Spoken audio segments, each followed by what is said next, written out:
Hello, hello, hello, hello.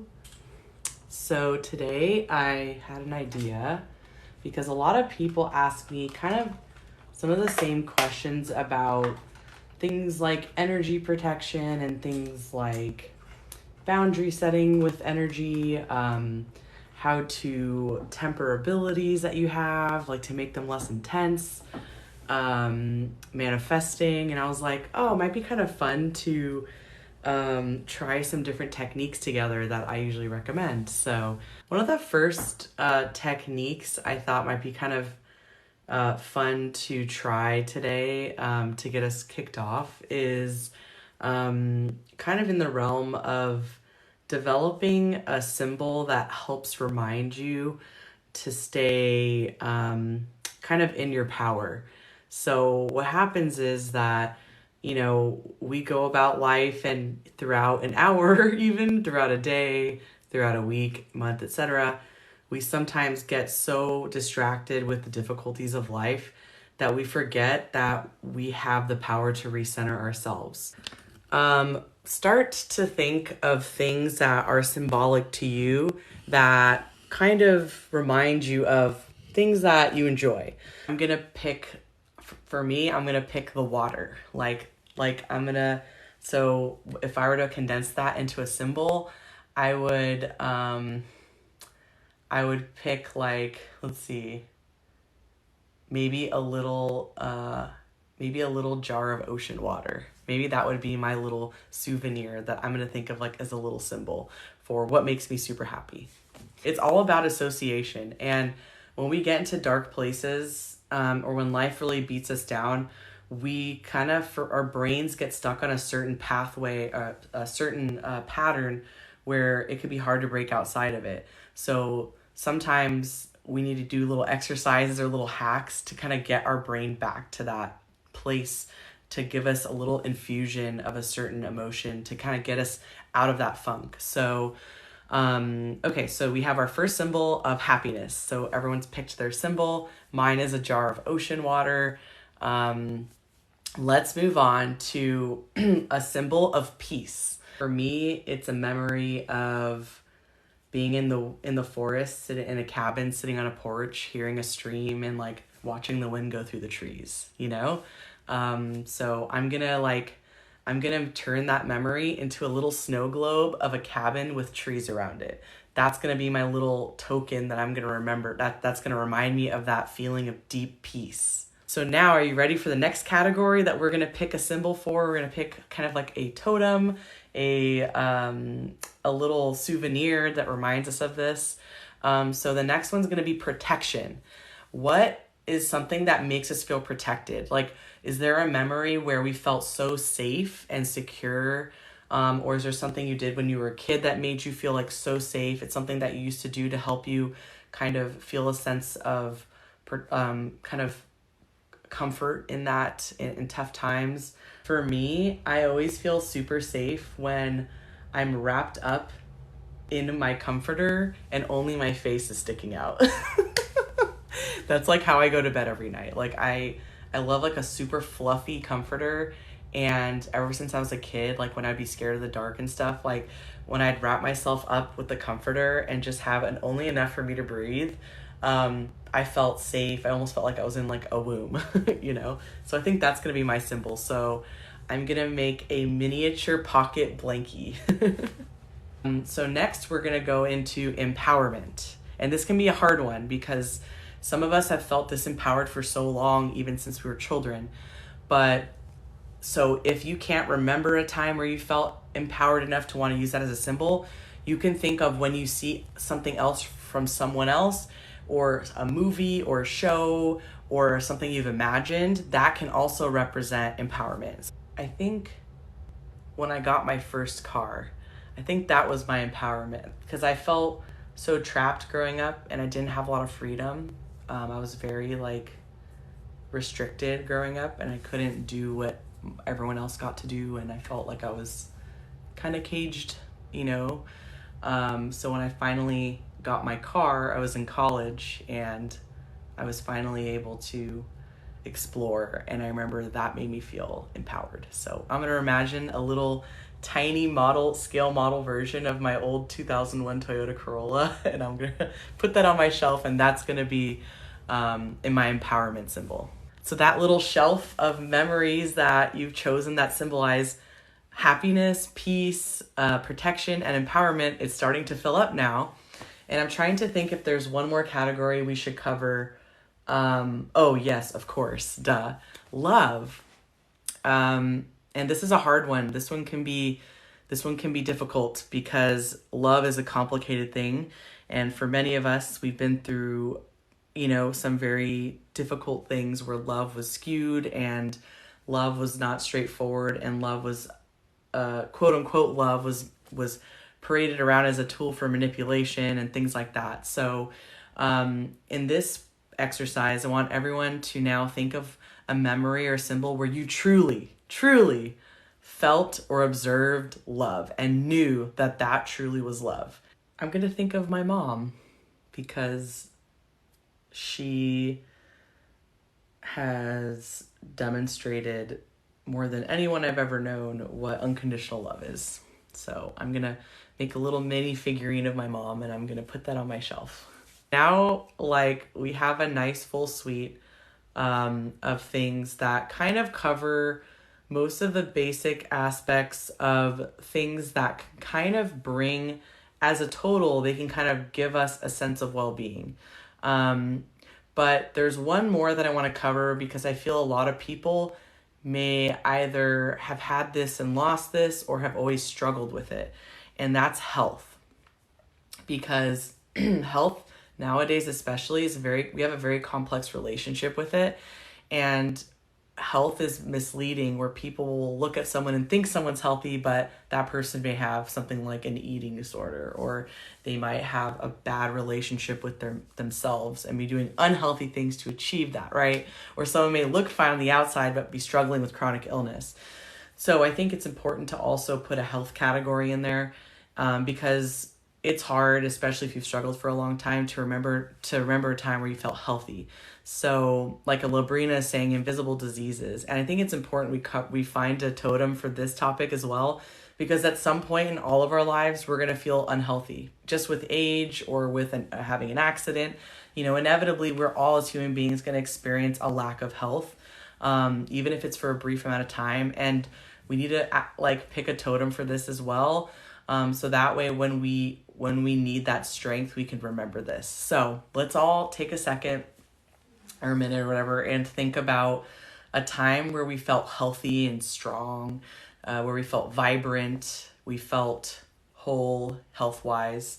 And it might have to be a memory that's very far back, or it might be just even a good hour of one day that you had that really stuck out to you. Like, for example, my totem for for health and vitality, what represents to me is when I was in high school, I was like a highly tuned swimmer. I was a very, very trained athlete, and I didn't have health all the way around, but I felt strong a lot of the time because I was fit, I was well trained, and I was motivated, and I had my youth. And so I'm going to imagine a tiny figurine of a swimmer. That's going to remind me of when I felt healthy. So now the reason why we've just done all this is so that we have these very potent, you can think of these as distilled concentrates of an emotion, of a feeling, of an energy. So now that we have these concentrates that we can access anytime through these symbols, we're going to now embed these into some rituals, or we can call them exercises, into helping us process certain things, helping us break out of certain things. So the first one we can do is take all these symbols, and we can use these for our everyday, daily boundary that we put up. And it's not that we have to be afraid of the world. It's not that we have to feel like we need protection. It's more of that, the world is so complex and there's so many things going on that our human energy system, picks up on quite a bit that we don't realize a lot of the time. Thank you, awkward turtle. So basically, for us, we can sometimes forget how much we're actually absorbing. And for those of you who are, a lot of you here, but not all of you, who are sensitives, that means that we're on an unconscious level absorbing so much from everything, from the TV, from our phones, from society, from our neighbors and our roommates and our friends and our family. And even telepathically, like we can pick up on things that we don't even know are going on yet, but we just feel the collective agony of something like a natural disaster or panic in society, like when the pandemic happened. And so it's healthy and okay to have a daily boundary that you put up before when you're starting your day that kind of dictates like what is acceptable within your energy and what is not. And that can change as you get on with your life and you start to try different things out. Bitch says like protective filters, exactly. And filters are a great metaphor because you're basically keeping the things you want. Like when you're making a cup of coffee and you're using a filter, you're keeping the parts of the coffee you want, the tasty parts, the smooth, like delicious or aromatic parts, and we're getting rid of the chunky, awkward, like kind of acrid parts that we don't want in our cup of coffee, right?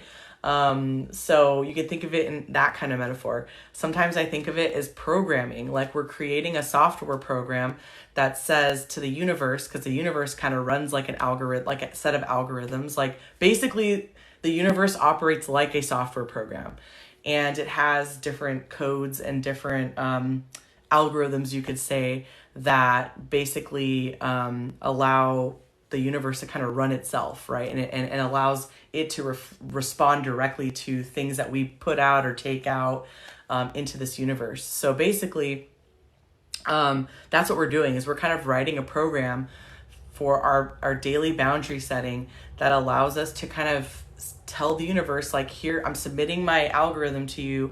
And so now when my energy comes in contact with the world, it's going to create that filtering response. Like, we're going to now imagine, some of you have already done this before, some of you already know about this part, but we're going to amplify this simple exercise and make it better. So we have our kind of baseline energy shield or energy egg that you can imagine as a bright ball or egg of light that goes around your aura, goes outside of your physical body, it covers your aura. So step one is let's pick a color for this egg or this sphere, if you want to imagine it more like your bubble person, and pick a color for what kind of light is going to be kind of that this boundary bubble is going to be made up of. Pick a color that helps you feel like this is a color you want around you when you go out in the world. So my bubble is going to be a turquoise color because it's my favorite color. It reminds me of the ocean and it makes me feel really calm and happy. So now that we all have our big, beautiful energy balls, we're going to decide how far out we want it from our body. How much buffer do we feel like we need? So for some of the more sensitive people, we might want a bubble the size of a room. Some people might want like maybe 6 feet on either side or 3 feet on either side. So mine's going to be around, I would say, I'm going to say 8 feet all around. That's the thing too, is imagine that you can change any attribute of this bubble at any time. So in this moment, like think of like on a daily basis, what's like the most common amount of space you feel like you need, and you can program it to shrink and expand and come back in depending on the environment. So if you really want to get crazy with this, you could be like, when I'm at home, it's 3 feet of space. When I'm at an office, it's 10 feet. When I'm in public, it's 20 feet. When I'm at the grocery store, it's 30 feet on either side, and then so that way you can actually have it automatically expand and contract depending on the circumstance. Let's talk about things that when you start your day, if you were to have to think about things that make you agitated, anxious, stressed in any way, things that make you want to withdraw from the world, things that make you sad or angry. Think of these things. This is a kind of an uncomfortable part because we need to know, you need to identify in this code that we're writing. We're writing a software that says exactly what is allowed and what's not allowed in the bubble. So now we're going to identify the hard part, which is what are the things that when you were to think about waking up in the morning and when you start your day, what would just really freaking ruin your day? Like, and I mean, keep it kind of general because, we want it to be able to function on a pretty big like level. So it works pretty in a robust way. If you need to write a list at this point, if it's easier for you to whip out your phone or a piece of paper and to just or write on a Post-it really fast, like things that don't make you feel great, like things that you don't want to encounter when you wake up in the morning and go about your day every day. This is what we're going to program into the shield to filter out. Now it's not going to guarantee this stuff's not going to happen ever, but it can help to change the energy around you so that over time, especially, it's going to start to reprogram the way you interact with the universe around you and your environment, and your energy field will start to change. And this gets more effective with time. So for example, for me, things that I typically like to put to program my energy shield to filter out would be toxic people, rude people, having issues with my memory, dealing with a lot of mishaps and misunderstandings, dealing with people sending energy my way that could hurt me in some way. So Deontay said, psychically damaging energy, drama, things that, or things like jealousy or resentment. I like to usually put that in as a baseline. It's interesting because right now we're identifying these things, and because we're identifying them so that we can put this in the software that is programming our boundary bubble that we're making, it's also calling to attention the things that trigger us.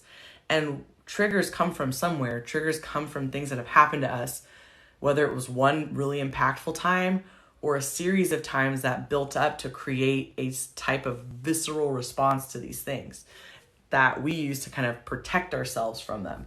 And then the triggers over time can also be healed with the attention and intention that we put on them. So next step is to state the intention that all the things that we just covered, all the things that you just said, if you've written it down, if you have put it in your phone, or if you have a really good memory, all the things that we just covered that you don't want to be dealing with. This is what your energy boundary bubble is going to help you with. It's going to help to filter out these energies that do not serve you. Specifically, now we're going to keep all those in mind, and we're going to state each one. And if it's too many to state, try and think of the general energy of those things. So for example, negative coworkers can instead be generalized to people projecting negative energy towards their atmosphere, or people who project negative energy. You can kind of make it more broad. That way you don't have to keep specifying every day you go out such a granular level. So take some time now to imagine, tell your bubble, say, this bubble will filter out the following energies. These following energies are not permitted in my energy field and in my life. All of these beautiful things that we covered in the beginning, where we made little mini totems or little tchotchkes out of them to keep for safekeeping, we're now going to fill our energy boundary bubble with this stuff inside of the bubble. So these are just going to be floating around inside of our bubble as representations of what we do want more of in our life. So let's go ahead, and you can even replicate as many of these as you want. So let's say you only want to put let's say you feel like you have a lot of peace in your life. So you're just going to put one of the peace totems in there, but maybe you really want more happiness. So then you're going to put 10 happiness totems in there. So go ahead and use and put as many as many of these totems that we assigned earlier into your energy shield, and imagine them floating around in there. And they're going to always be in this energy shield. And then after this, we're going to program it. We're going to now set the intention that everything that's inside of the bubble, that we've put inside of the bubble, are things that we want to amplify in our lives. These are things that we welcome into our energy that can permeate into our energy boundary bubble. So we're basically, this is the gatekeeper of, there's like, we're telling the program like to gatekeep in a different context what can come in and what doesn't. So it's kind of like how our skin works. Like our skin lets some things in and keeps some things out to protect us, right? So it's like a skin. So our energy bubble is going to invite in more of these happier, nicer things that we've decided earlier. And it's going to keep away the things that we talked about already that we feel are negative for our energy. So now we're going to talk about programming our energy boundary shield to have a certain amount of time that it comes on every day. So it's an automatic timer that we're going to set now. And you can do it a couple different ways. Some people like to actually initiate the boundary to go up with a certain like shortcut. So it can be like, when I snap my finger, my boundary goes up. Or when I think of a code word, my boundary goes up. So if that resonates more with you, you can do that instead. Where you think of a certain symbol, a word, or do a certain gesture, like a certain magical gesture. Like when I like put my hands together like this, when I wake up in the morning, my shield goes up. Or you could set an automatic timer where you're saying like, this shield comes on from the moment I wake up in the morning, and then it stays on until I go to bed at night. Or you can make it shorter if you don't feel like you need to have that boundary up all day. You could say like, this will stay on as long as I'm at work, and as soon as I get home, my energy boundary will turn off. So if you want, you can keep it up all the time. Like that's totally fine too. But some people for some reason may not always want to, but you totally can keep it up. This one that we created today is one that you can totally just keep up, as long as you want. Like it's whatever makes you feel safe. So, because also it's kind of training the energy around you as well. It's not only helping to create a healthy boundary, but it's also training your energy to act a certain way, or to kind of recalibrate itself to bring in things that you actually want instead of more of what you don't want. Let's say, here's another scenario, that this energy boundary is like so broad and so general that sometimes you might want to like experience the kind of like chaos of life. Like let's say, you want to like go to a crazy club one night and you just want to like see what happens. And like, you just kind of want to experience like whatever, So maybe instead you'll swap it out for an energy boundary that just like keeps you away from like really bad things, and welcomes other things. Like you can use a gesture even to like switch. So maybe you're like, when I clap my hands, I'm switching from my primary energy boundary bubble, which is what we're making today, to my socializing energy bubble. So maybe that one is a little lightened up a little. Maybe it's a different color. Maybe it has other things inside of it that give it a boost. Like maybe it's like attractiveness. Maybe you add more attractiveness in your bubble. So maybe you find a symbol for attractiveness and you blow it up in that bubble before you go out. And maybe you make that bubble like radiate like golden light so that you're like, oh, like you can do all kinds of fun things to it depending on the scenario. But today I wanted to help you to create just like a really functional, like everyday bubble. And then from there, you can make as many different bubbles as you want, and you can use different gestures to switch between them. You can set automatic timers. You can even create scripts where like, if you want to be like a super Virgo type and like you write out a whole list of all the bubbles that you have crafted. And then like you write a whole script for like, when I walk into a mall, I switch from this bubble to this bubble. When I like go to see my family, I use this bubble. Like you can create scripts like that, so it'll just run on autopilot. So yeah, it can get pretty like nitty gritty if you want it to, but my goal is to help you today make something that's unintimidating, that makes you feel good, that you can use all the time. Other thing too I want to add is another thing you can do to completely like customize your bubble is you can also fill it with things that are or things that represent, let's say, deities, or angels or family members, or things that when you feel you need extra backup, that you can imagine stand by your bubble, next to your bubble, or they're inside your bubble, radiating their energy out into your energy field.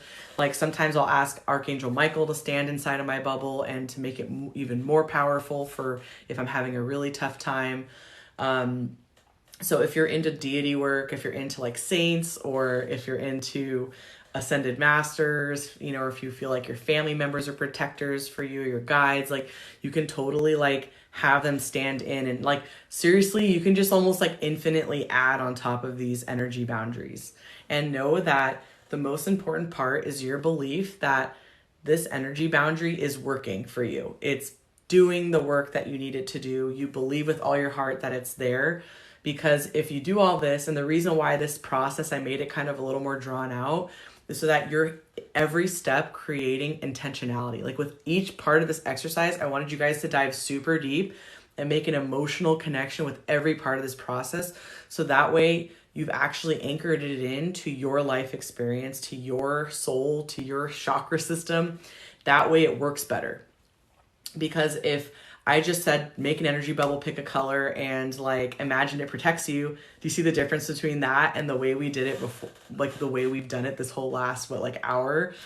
It has a different effect. And sometimes the reason why these techniques don't work is because there's not enough skin in it. There's not enough skin in the game, as they say. There's not enough emotional and energetic attachment to it.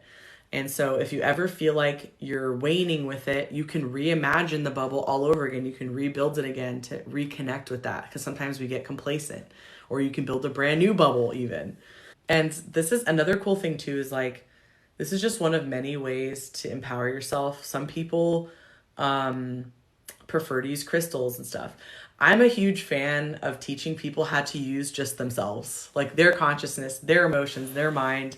Like I'm a big fan of teaching people how to just understand that you in your entirety are so freaking powerful that you do not need to have crystals. You do not need to have incense or energy sprays or anything. Like I want to teach people the ultimate tool, the ultimate powerful being is you. And that's why I prefer this technique over recommending crystals or anything else, or potions or whatever.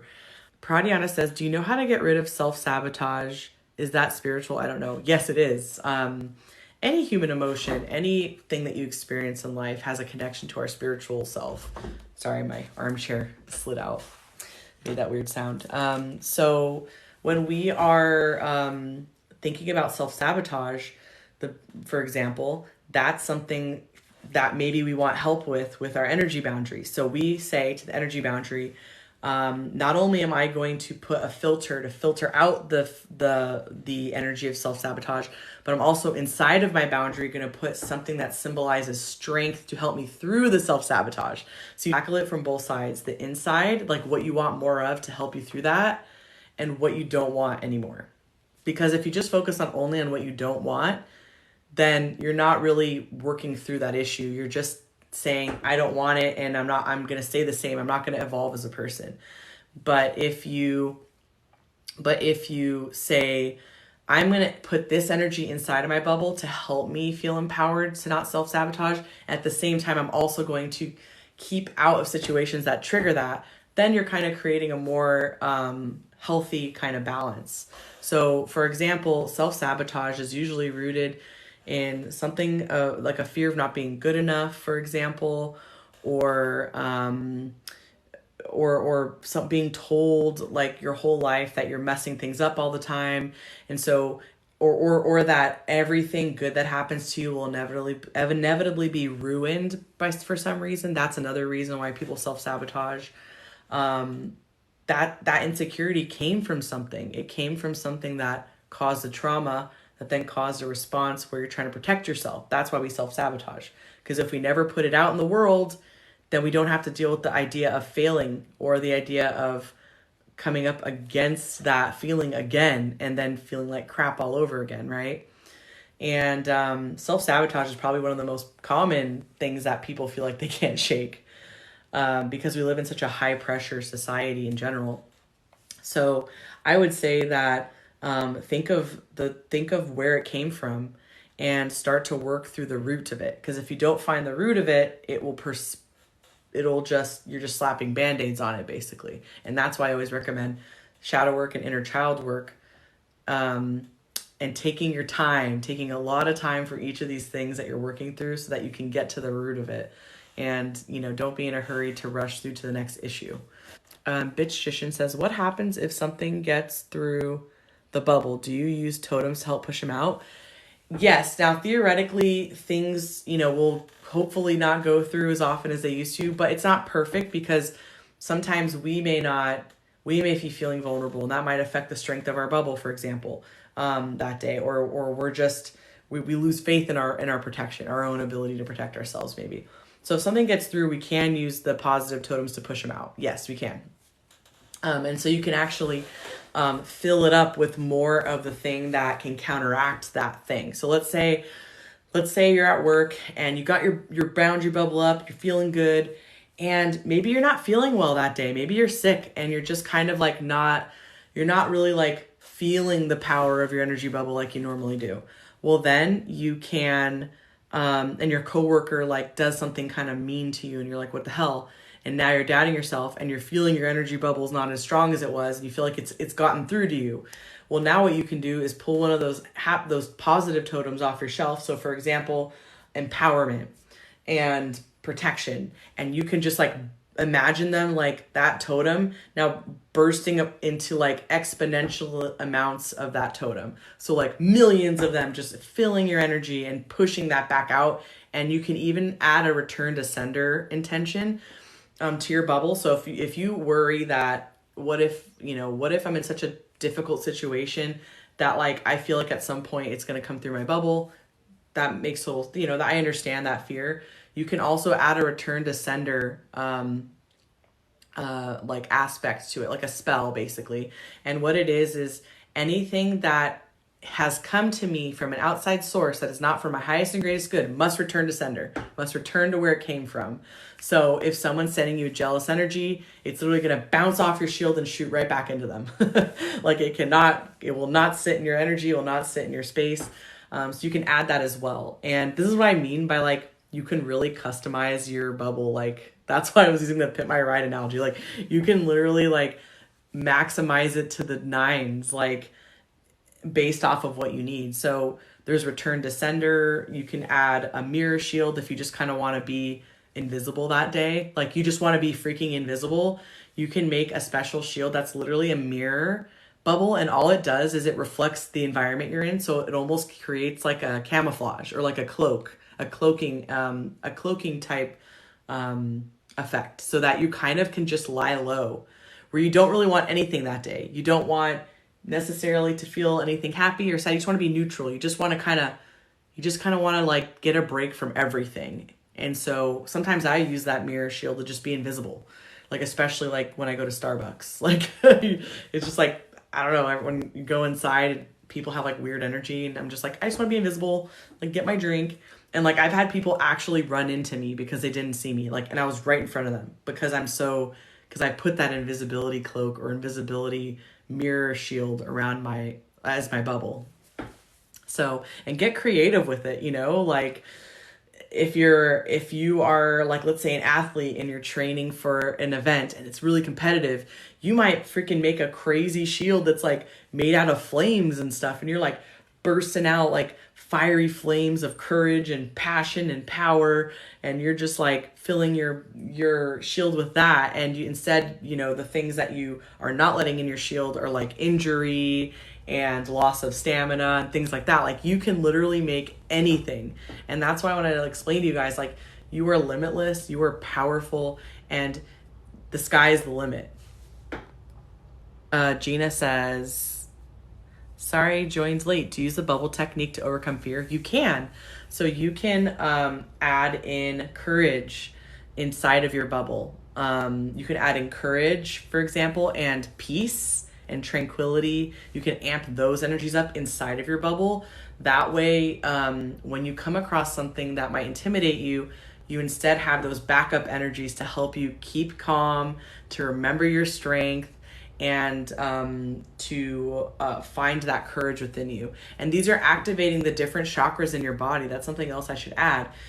These different energies will interact also with your energy system and your as far as chakras go as well. So for example, the empowerment totem that we came up with earlier, that's kind of playing off of our solar plexus energy. And then we have our protection one that kind of plays off of our root chakra, for example. So, and then the love is playing off of our heart chakra. So you can kind of see how it activates different aspects of your energy system to kind of expand as needed. Expand or like come back to center even. Yeah, so it's, and it's a journey too. Like learning the power of your own energy takes time to like wrangle and to get the hang of and to understand fully. And I think that a lot of people think that, oh my gosh, what if I do something wrong? Like, what if I mess it up? Is there going to be like catastrophic consequences? Like, no, like your intention is the most important thing. So as long as you're coming from a place of good intentions for yourself and for others, like, it's just a matter of fine tuning the things that you want to add in your energy bubble. Evie says, is it true that everything is divine timing and no such thing as coincidence? I think many things are indeed divine timing. Like I view like most things as divine timing. The more I've gotten to understand soul contracts and the more I've talked to spirits and the way they explain things from their point of view up on the other side, the more I realize like seriously, like a lot of stuff is like divine timing. Sometimes even mundane stuff, but we have free will. We all have different amounts of free will depending on how we designed our life path, but like before we incarnated, but there are some like things that sometimes it feels like we're just pushing up against it and we feel like we cannot get it to budge. And sometimes it's because the time is not right yet. Like things haven't lined up on a universal way to make it click into place yet, or it's not the time in our contract yet. And so that's why we have to revisit these things sometimes later, or we have to do a couple more things first and then suddenly it clicks like magic and you're like, why suddenly now? And it can go back to that divine timing, so to say. Let's see. Proudiana says, what is breathwork? So breathwork is basically a rhythmic breathing technique that is paired with like a meditation. And so typically the way breathwork is commonly done, and there's different kind of offshoots of breathwork that are some are like 2-hour long breathwork sessions and different types of rhythms, but we teach kind of like a common type of breathwork where it's breathing into your chest, breathing into your belly, and then out. So it's like that over and over and over and over and over for like 30 minutes straight, or an hour straight. We usually do, I think we do 45 minutes. And so so now your eyes are closed, you're laying back, so your chest is nice and open, and someone like Trang or whoever's facilitating it will kind of coach you as you go and kind of help you to guide you through that process and help you kind of work through the things that are coming up. And then usually at the end of a breathwork class, there's like a release where you kind of, sometimes they tell you to scream or throw a temper tantrum. And then there's the wind down where you start to breathe normally again. And there's music that syncs up with it to help you stay on pace. And then at the end of the breathwork session, we go to a nice calm music, like more meditation music to get you back into your normal breath. And then you are going to kind of feel high, like you've taken some drugs because your body's tingling. You might have some insights, you might have visions. Some people report it's like psychedelic sometimes. For me, you would think it would be very psychedelic for me as a medium, but sometimes it's really just like about processing the feelings in my body. And I find it to be very powerful. So yeah, that's kind of a quick, kind of long-winded summary of breath work. Busty Beauty says, I was discouraged about the dowsing rods today, told what I believe isn't real. Who told you that? Was it a person that you know who told you that? Monica says, it was upsetting. Basically, they're only used for water. No, that is not true. Historically, they can be used to find natural resources. That is one way they're used by people who aren't necessarily spiritual. So it depends on like what perspective the person's coming from. Dowsing is also an ancient part of many cultures around the world, not just with rods, but with pendulums. It's just like a pendulum, it's just with rods instead. So some people don't know that they're used for for dowsing, for energy as well. But they actually really shine when it comes to dowsing for energy. But some people only know about the traditional use of finding water. But I would like to ask them, how do you think two rods can find water then? Explain that. It's the energy that it's picking up on. It's the way that the energy of the water is interacting with the rod. So this person just clearly does not have an understanding of the actual fundamentals of dowsing rods and like how they've been used for centuries or more around the world. So I wouldn't let this person discourage you because they clearly don't know the history and the usage and the ancient reputation of not only dowsing rods but pendulums and other type of divination type or pendulum type tools. You could even use your body to douse as well. Monica says, I just feel if someone believes something, why discourage them? Well, some people are just a-holes, and people are scared also. I think fear makes people a-holes. And if they're afraid of something and they don't want anyone else to believe it because it scares them, So I've had people tell me all kinds of like fucked up shit, and I'm like, you clearly don't. They're like, then I think about it, I'm like, they know nothing about this. They haven't studied it. They haven't analyzed the history. They haven't met people who do it. They're literally just spouting off like something they've heard or some like stereotype about something, And so if they're not an expert in dowsing, I would not take their word for it whatsoever, because and the fact that they said it's only used for water is incomplete. It's actually also used to find natural resources like metals and other types of minerals. So no, it's not just used for water when it's not metaphysical. This person clearly doesn't know what they're talking about. But also you just have to look at them and say, wow, they really don't understand it, and they're not going to probably want to spend their time understanding it. So they can go like crack open a beer and watch sports and call it a day. And I'm just going to go, continue my spiritual journey over here, whatever they do that they enjoy.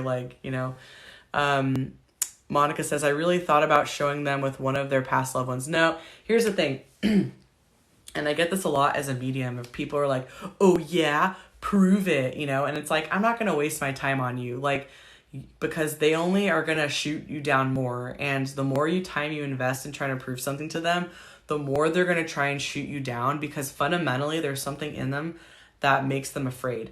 And if you were to show them a demonstration, you want to know what they would say? You're moving the rods yourself. I could bet money that's what they would say. And then you'd feel like an idiot and you'd be like, oh God, maybe this isn't real. I'm like, no, this person clearly is uneducated on this topic, is rude, because they should just keep their freaking beliefs to themselves. Like, why would they? People like share different beliefs. Like, even as a medium, like people share different beliefs to me, and I'm like, yeah, you know what? Like, let them think that. Let them enjoy that journey. Like, why take that away from them? But until someone themselves has studied something, dived into it, experimented, tracked patterns, they are not qualified to comment on that.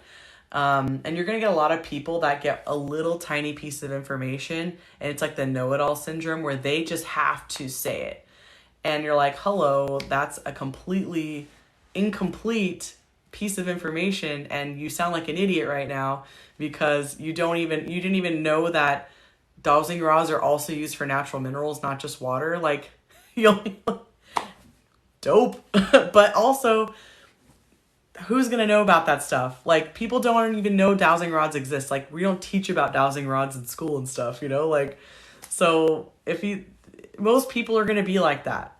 And, you know, Monica, and that's a lesson I had to learn a long time ago, and it hurts, but, you know, like, my mom was getting a little too excited when she was learning about spiritual stuff, and sometimes people would give her a bad reaction and she would kind of get like hurt, and I'm like, Mom, just don't talk about this stuff with certain people. Like, you gotta just feel it out. And if you feel that like this person may not be aware of this kind of stuff, or not interested, or they're really religious, or they're really stuck in their ways, like, do not bring it up, because find something else to have common ground with them, because you might end up walking away feeling like shit, and it's just like a wasted breath, you know?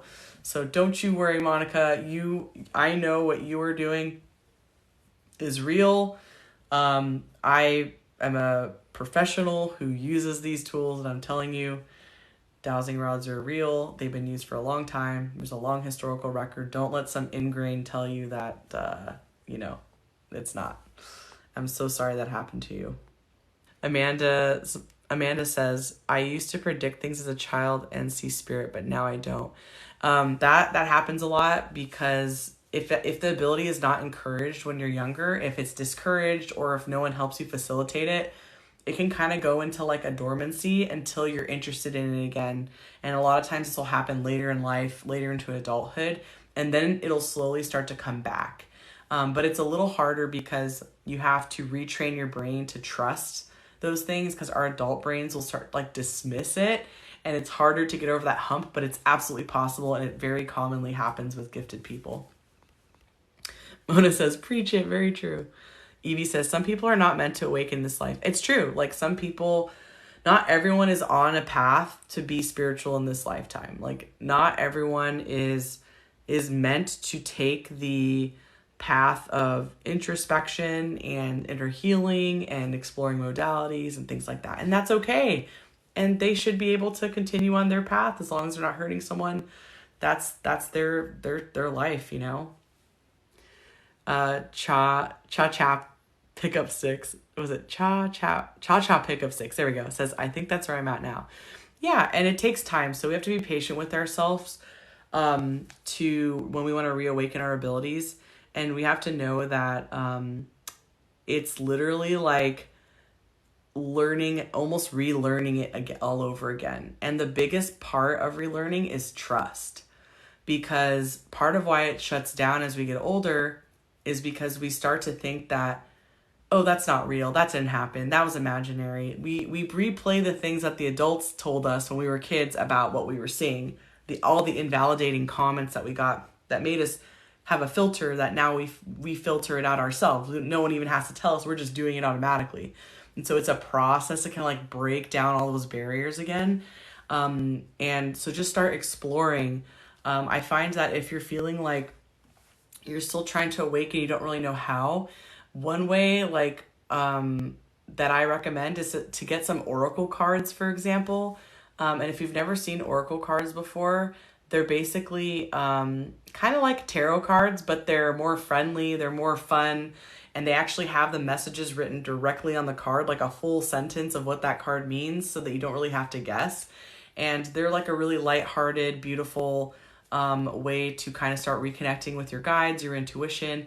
And the more you work with tools, they actually can start to open up your intuitive abilities more. So you might start cracking open some of those ones.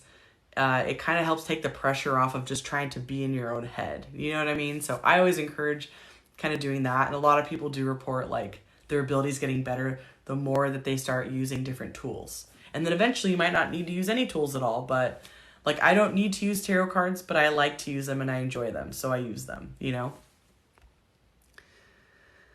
There's also a psychic ability checklist that my business partner and I made. And it's the link in my bio. If you go to my profile, my TikTok profile, click on the link that's in my biography, and it'll open up a menu, tap on psychic ability quiz. And it'll take you, it's really a checklist, but we call it a quiz. And you just go through under each ability, check off anything that you feel you've experienced.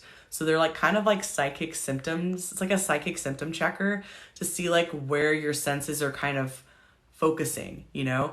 So like under clairaudience, you'll be like, oh, maybe that's me and that's me. Oh, maybe I only had 2 under clairvoyance, but I had like 10 symptoms under clairaudient or clairsentience. So maybe that's one of my strongest gifts.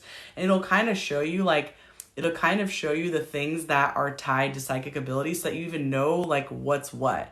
And then that can help you to start to research them from there. And it's free. It's just a resource we put in out for people to help them have a place to start. So check it out. And, you know, if you want to take the checklist, you know, it'll help you. Thank you everyone who did the little exercise earlier with me. Hope you all take care. Thank you all for being here. Sending love to you all. Mwah! And we'll see each other soon. Bye.